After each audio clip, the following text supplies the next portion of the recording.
कल की क्लास में पॉलिनोमियल के जीरोस के बारे में बताया था। ठीक, तो पॉलिनोमियल का जो जीरोस था उसमें मैंने तुमको क्या बताया था कि जीरोस क्या होता था पॉलिनोमियल का।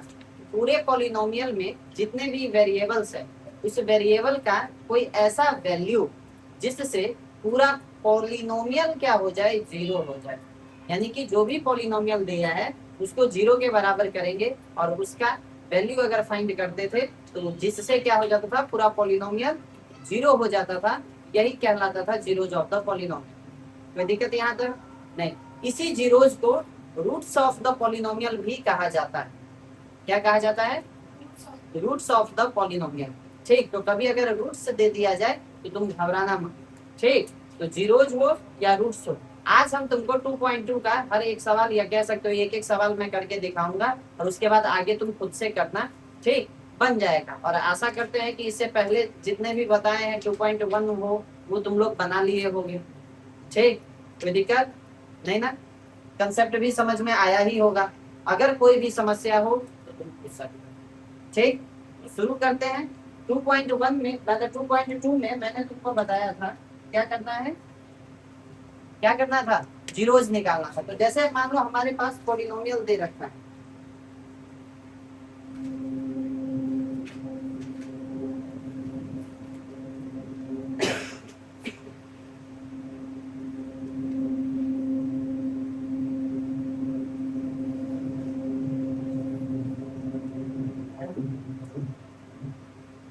ये रहा तुम्हारा पॉलिनोमियल एक्सरसाइज 2.2। ठीक,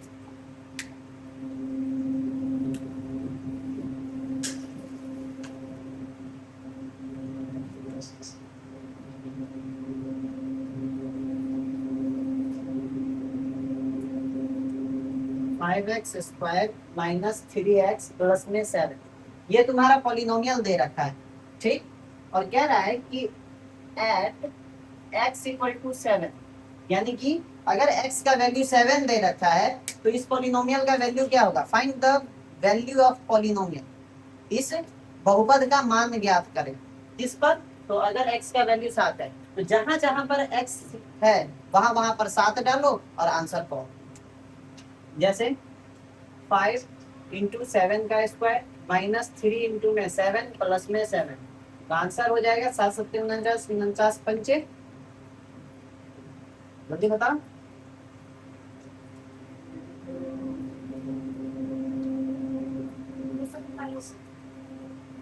कितना? 245। इसको सॉल्व करोगे आंसर आ जाएगा। ठीक, कोई दिक्कत नहीं ना? अगला क्वेश्चन दें। तो इसमें x की पावर x की वैल्यू लगा के हाँ, जैसे मान लो qy इक्वल्स टू दे रखा है 3y का cube minus 4y plus root 11, तो at y equal to 2 value बताओ।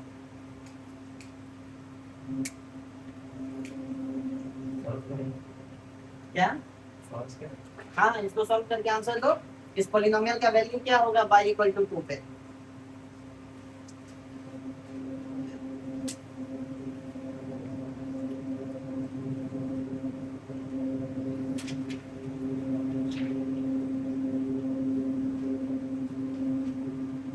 सॉल्व करो इसको। चलो, जैसे कि पहले सवाल में 7 हर जगह x के बदले में पुट किए थे, तो यहाँ पर तुमको y इक्वल्स टू कितना दे रखा है, 2 दे रखा है, तो 2 इस सब के जगह पर पुट कर दो। जैसे 3 इंटू में 2 का क्यूब माइनस 4 इंटू में 2 प्लस में रूट 11, 2 दूनी 4 दूनी 8 8 तिरिक 24 माइनस 4 दूनी 8 प्लस में रूट 11। जब इसको सॉल्व करोगे तो ये कितना हो जाएगा, 16 प्लस रूट 11, यही हमारा आंसर है। ठीक, कोई दिक्कत? कर लोगे ना? यस।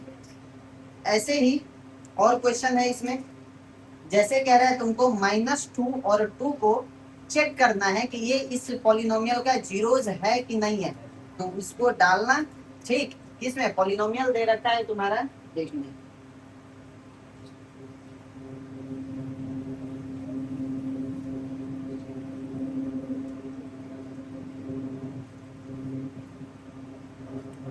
एक पॉलिनोमियल दे रखा है तुम्हें x प्लस में 2 और तुमको कह रहा है चेक करने के लिए check -2 and 2 are the zeros of the polynomial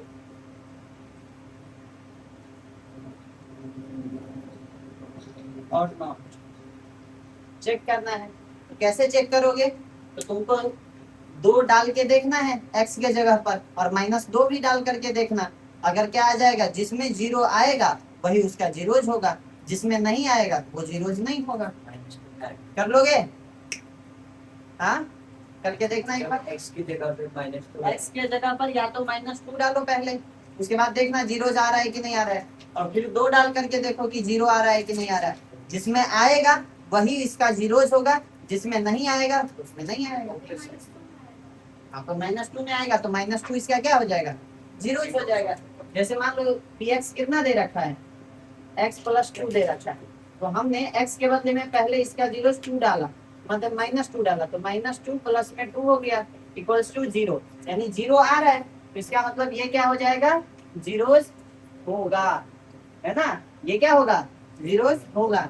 लेकिन वही अगर हम इस पॉलिनोमियल में x प्लस 2 में क्या डालते हैं, 2 डाल करके देखते हैं, तो इसमें क्या आ जाता है? 2 प्लस में 2 यानी कि 4 आ जा रहा है, यानी कि जीरोज नहीं आया, तो जिस वजह से ये जीरोज नहीं है। समझे? कर लोगे? हाँ, कोई दिक्कत? करके इसको चेक करो। ऐसा ही कुछ और क्वेश्चन दे रहा हूं, है ना? ऐसे ही कुछ और पॉलिनोमियल्स दे रहा हूं और तुमको चेक करना है कि वो इसके जीरोज हैं कि नहीं है। ठीक है सर। तो पॉलिनोमियल है ये px इक्वल्स टू दे रखा है x स्क्वायर माइनस 2x। ठीक, और तुमको चेक करना है कि 2 and 0 आर जीरोज और नॉट। ठीक, तो इसको सॉल्व करके तुम देखोगे। कोई दिक्कत? चलो देखो इधर, इसका चेक करना था तो जैसे इसका चेक किए थे वैसे ही क्या करना है, इसका भी चेक करना है। ठीक, तो करो।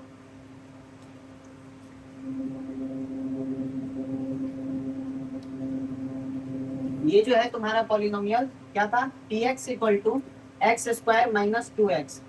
तो यहाँ पर x के बदले में पहले 2 डाल करके देखो, तो 2 का स्क्वायर -2 इंटू में 2 हो जाएगा, आंसर आएगा 4 माइनस का 4 इक्वल्स टू 0।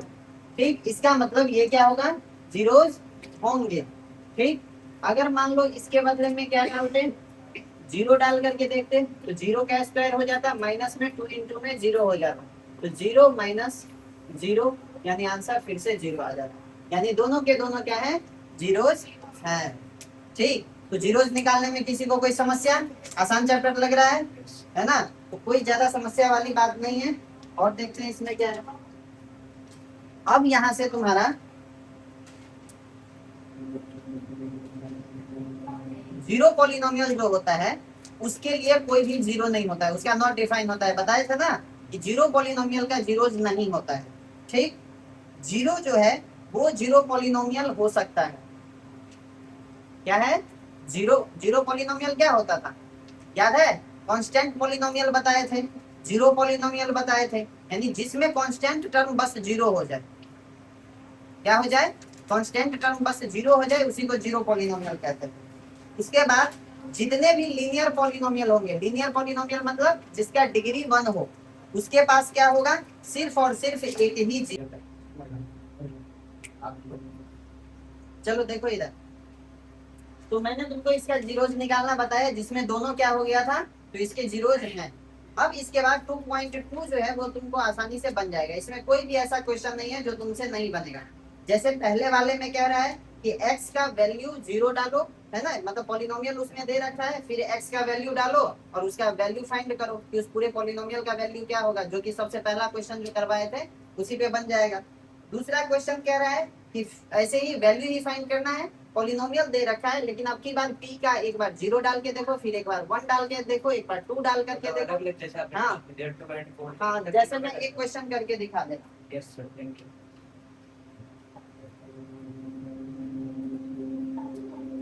जैसे दूसरा का पहला क्वेश्चन जो है, इसमें क्या कह रहा है कि p y equals to y square minus y plus में 1, ये हमारा पॉलिनोमियल दे रखा है, ठीक। और हमें क्या करना है, तो वैल्यू फाइंड करना है किस किस का, तो पी 0 का, और किसका है, पी 1 का और पी 2 का, तीनों के लिए वैल्यू फाइंड करना है, ठीक। तो हमें कैसे करना है, तो पहले पी 0 डालेंगे, पी 0 डालेंगे तो 0 का स्क्वायर माइनस 0 प्लस में 1, आंसर क्या आ जाएगा, 0 माइनस 0 प्लस में 1 यानी कि 1, ठीक। ऐसे ही P1 का वैल्यू निकालेंगे, तो P1 कैसे निकलेगा, 1 का स्क्वायर माइनस 1 प्लस का 1, आंसर क्या आएगा, 1 माइनस 1 प्लस 1, ये दोनों गया, आंसर फिर से आया 1। ये पूरे पॉलिनोमियल का वैल्यू है, ये सारे जीरो जिसके डालने के बाद, ये x के जगह पर पुट करने के बाद। ऐसे ही P2 निकालना है, उसके लिए क्या होगा, 2 का स्क्वायर माइनस 2 प्लस में 1, आंसर हो जाएगा, आंसर हो जाएगा 2 2 जा 4 माइनस 2 प्लस का 1, यानी कि कितना हो गया, 2 प्लस में 1 इक्वल्स टू 3। तो 3 जो है वो क्या हो जाएगा, इसका वैल्यू हो जाएगा। हाँ, क्वेश्चन में दे रखा है ये, ठीक। तो इस y के जगह पर क्या दिख रहा है, यहाँ पे 0, तो हमने 0 पुट किया y के जगह पर हर जगह। फिर इसके बाद यहाँ पर क्या दे रखा है, 1 दे रखा है, तो 1 दे रखा है तो जहां जहां y है वहां वहां पर 1 डाल दिए। ऐसे ही 2 था तो फिर 2 डाल दिया, आंसर आ गया।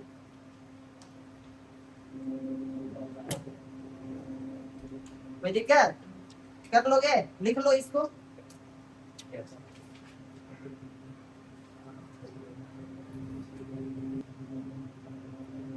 हो गया ना ये सबका।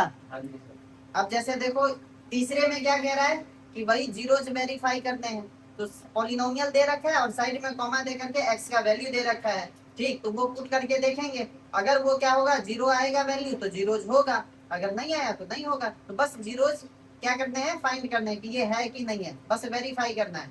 बोलो 7th पार्ट करके दिखा दो, और क्वेश्चन 7th पार्ट, ठीक है।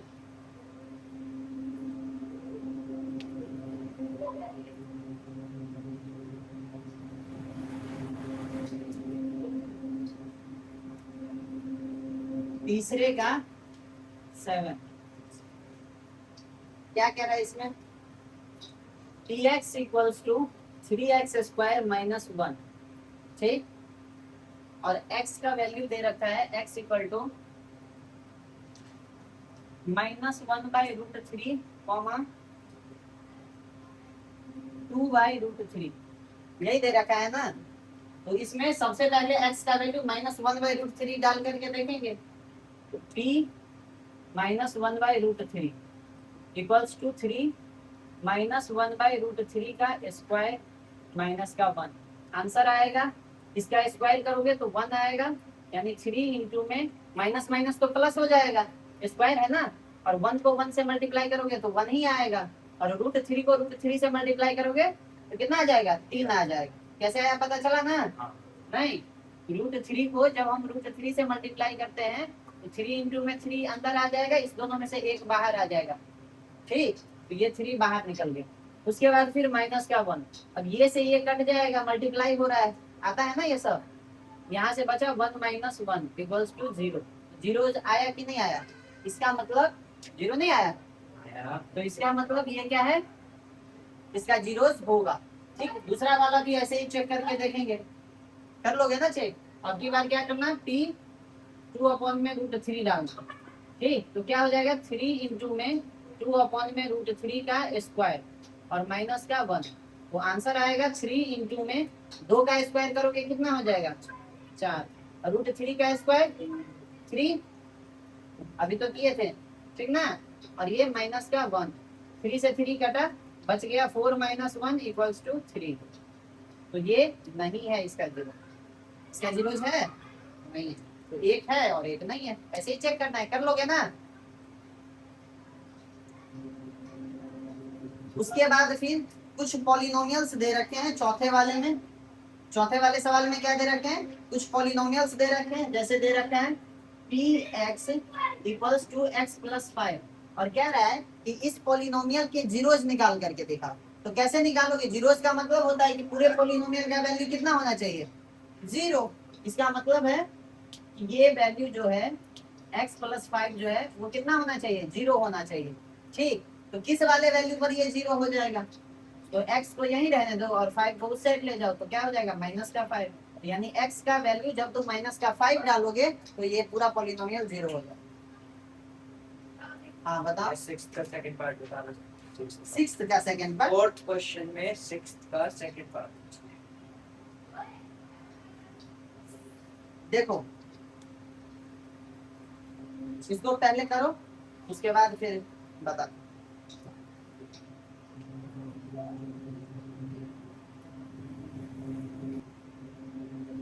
ये वाला नहीं समझ में आया, यही ना, जैसे मान लो किसी √4 को √4 से मल्टीप्लाई करते हैं, ठीक, तो हम क्या करते हैं, एक ही रूट के अंदर दोनों को ले आते हैं, कोई दिक्कत यहाँ तक नहीं।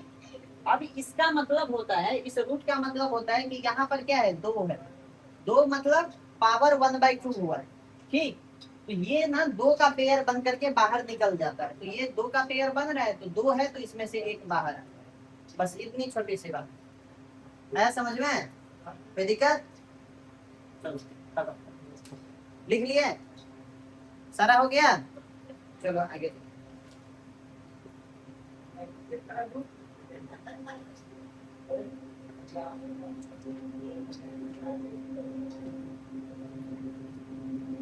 कौन सा क्वेश्चन था भुगतान, इसमें कह रहा है छठे वाले में फाइंड द जीरोस, चौथे का छठा है ना, find the zeros if px equal to ax where x equal to x है, a equal to where a equal to not 0, ठीक, यही बात कह रहा है ना कि a जो है वो 0 के बराबर नहीं है। चलो हमें पॉलिनोमियल का जीरोस निकालना है, जीरोस निकालने का मतलब क्या होता है कि इसको हम 0 के बराबर करेंगे, यही करेंगे ना, क्या करेंगे, 0 के बराबर करेंगे, तो ये हो गया तुम्हारा ax इक्वल टू 0।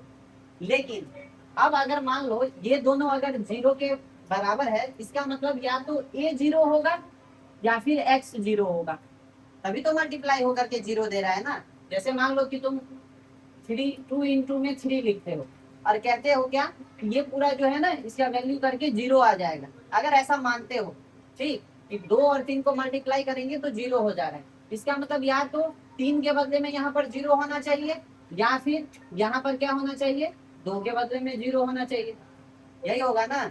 तो या तो x 0 होगा तब तो 0 से a, यानी कि 0 से a मल्टीप्लाई होकर के 0 हो जाएगा, या फिर क्या होना चाहिए, तो a 0 होना चाहिए और यहाँ से x इक्वल टू क्या हो जाएगा, 0 हो जाएगा।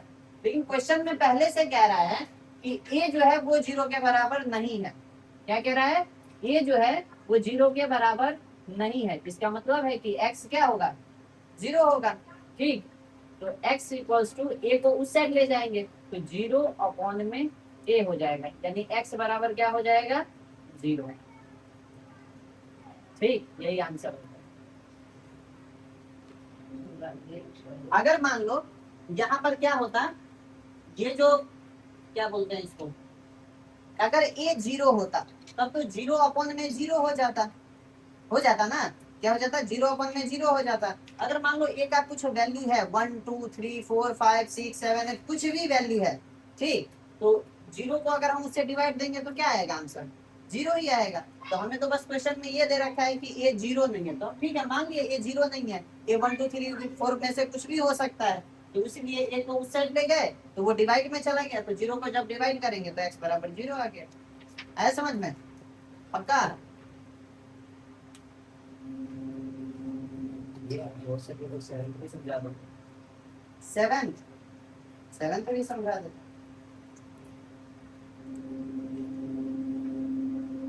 सेवेंथ कह रहा है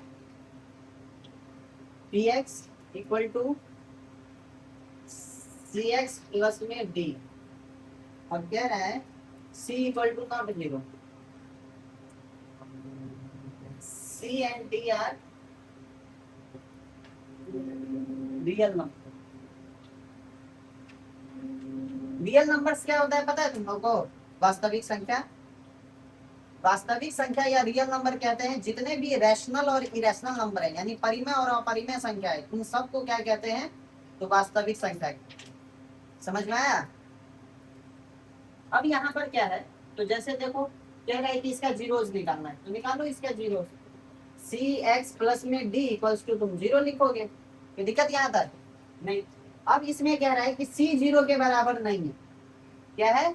सी जीरो के बराबर नहीं है, तो ठीक है, सी जीरो के बराबर नहीं है तो सी एक्स लिखेंगे, डी को उधर ले जाएंगे तो क्या हो जाएगा? माइनस का डी, और सी क्या हो जाएगा? एक्स इक्वल टू, एक्स का ही वैल्यू निकालना है ना, क्योंकि एक्स जो होगा वही तो हमारा जीरोज होगा। एक्स का वैल्यू जो हम फाइंड करेंगे उसी को हम पुट करते हैं, तो उसके बाद हमको जीरो फाइंड करके आता है ना। तो माइनस डी और सी को उधर ले जाएंगे तो अपॉन में सी, तो इस तरीके से हमारा क्या आ गया? जीरो आ गया। समझ में आया? और c is not zero को ऊपर वाली तरफ, क्या? c is not equals to zero जो उसमें से निकाल ना, c equals to not zero क्यों कह रहा है ये पता है? c equals zero। मैं बता रहा हूँ, अगर c जीरो होगा तो क्या होगा? जैसे मान लो ये d के बदले में 5 होता, क्या होता? d के बदले में 5 होता, और अगर मान लो कि c क्या हो जाता? जीरो हो जाता। c क्या हो जाता? जीरो, तो 5 अपॉन में जीरो होता, और ये जो है इसका तुम डिवाइड कर पाओगे? ये इनफाइनाइट या फिर नॉट डिफाइनाइट है? क्या आता है? Not defined. तुम जीरो से कैसे भाग लगाओगे? जीरो को 1 से मल्टीप्लाई करोगे जीरो, जीरो को 2 से मल्टीप्लाई करोगे जीरो, तो 5 में तुम लगाओगे किससे? देखो जीरो से तुम 5 में डिवाइड कर रहे हो, ठीक, तो जीरो से 1 को मल्टीप्लाई करेंगे कितना आ जाएगा? जीरो, 5।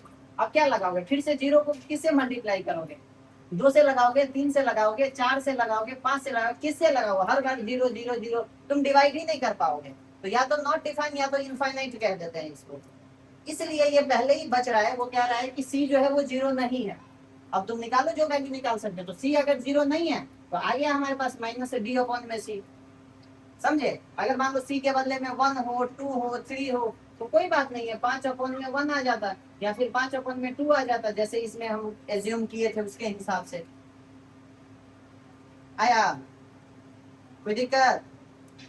मानसी आया तुमको समझ में? नहीं आया? इसमें कुछ करना ही नहीं है, जैसे तुम कर रहे थे ना, इसको लेकर के उस साइड जीरो किए, क्योंकि इसका जीरोस निकालना था, तुमको एक्स का वैल्यू फाइंड करना था ना, तो जैसे इससे पहले वाले में करते थे, इस डी को क्या किए? उस साइड ले गए, हमको एक्स को अकेला लाना है ना, डी को उधर ले गए तो माइनस का डी आ गया, और सी को जो है यहाँ पर मल्टीप्लाई में था तो इस साइड किया तो डिवाइड में हो गया। बस इतना ही समझो। समझ में आया? और कुछ नहीं समझ हो गया? कोई दिक्कत? चैप्टर ये वाला समाप्त। ये एक्सरसाइज तुम्हारा समाप्त हो गया। अब अगला जो है वो फैक्टराइजेशन है, ठीक। तो फैक्टर तुमको हम सिखाएंगे, फैक्टर थ्योरम क्या होता है ये बताएंगे, और इसके बाद फिर और कितने एक्सरसाइज हैं इसमें? 2.3 कल मैं करवा दूंगा। फिर आएगा एल्जेब्रिक आइडेंटिटीज, ठीक, और उसमें तुम लोगों को ज्यादा मजा आने वाला, ठीक। तो अभी तक जितना पढ़ाए हैं सारे कंसेप्ट को रिवाइज करते रहना, अदरवाइज भूल जाओगे, ठीक। कंसेप्ट अगर रिवाइज करते रहोगे तो फिर एक एक बात जो मैं बताऊंगा नेक्स्ट चैप्टर के लिए वो तुमको समझ में आएगा। कोई दिक्कत नहीं ना? जितना अभी तक पढ़ाए समझ में आ रहा है ना? करो फिर।